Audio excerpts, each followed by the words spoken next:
As more gun-related tragedies take place in America, it is obvious that something needs to be done to help reduce this problem.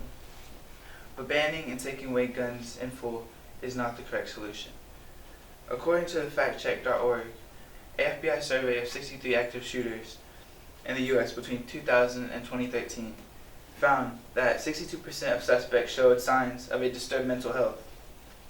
Another study done by Grant Duke, a criminologist in Baylor University, calculated that of 185 public mass shootings in America between 1900 and 2017, at least 59% were carried out by individuals that had severe mental health. So, the statistics are there, and it's obvious that mental health plays a huge part and contributes to the effects of these mass shootings. And many of these disturbed individuals simply don't get the help that they need. So, what could be done to help these individuals? Well, first off, we can expand on acts such as the Mental Health Care Act of 2016.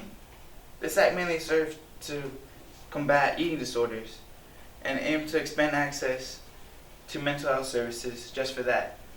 But if we were to expand it to fit more modern issues such as the mass shootings that are taking place, it would be very beneficial and most likely reduce the chances of these mass shootings, as the individuals would get the help they need along with the care that will prevent these shootings from happening. But mental health isn't the only thing we need to prioritize. If an individual is diagnosed with severe mental problems, that individual should never be able to get their hands on a weapon in the first place. Yet, according to NBCNews.com, more than 80% of guns used in mass shootings were obtained legally. Federal law cannot require states to make information identifying these individuals available to federal or state agencies that perform these background checks.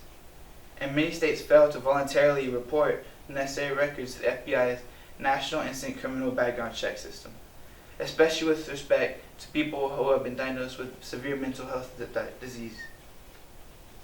As a result, some individuals known to be dangerous can pass background checks and obtain firearms.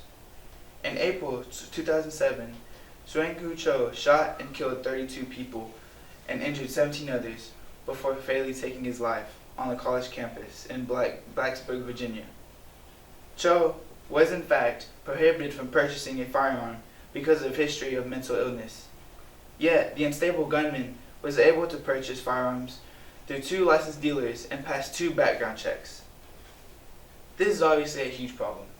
States should be required to make information about these people legal to the federal agencies that perform these background checks. Because if not, mentally disturbed individuals will continue to slip through and the cycle will unfortunately continue. So, let's say we just throw everything out of the window that I've discussed. And now all of a sudden, and they take away our guns. Now all of a sudden we have no effective way to protect ourselves, and as a result, we are an easy target to criminals. It has been shown that unarming citizens will not lower the crime rate, but will in fact just make it worse, and will make us an easier target for a criminal or a shooter to operate, as only law-abiding citizens will turn in their guns. With that being said, I'm able to see the view of a person who advocates for the removal of guns. Yes, it would drastically decrease the chances of a disturbed individual obtaining a firearm, and would therefore reducing the chances of a tragedy occurring. But at the end of the day, unarming citizens would do more harm than good and provide us with a whole new set of problems.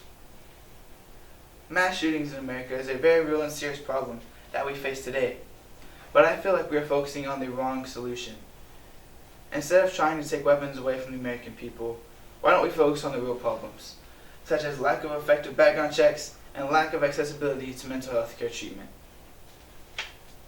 Most importantly, why don't we all come together as one and solve this problem together? After all, this is a problem that not only touches one state, but touches the whole nation. United we stand, divided we fall. If the American people unite and step together as one, we will solve this problem and create a better world for generations ahead. But if we are divided, we will fall to this problem, and unfortunately, the cycle will continue.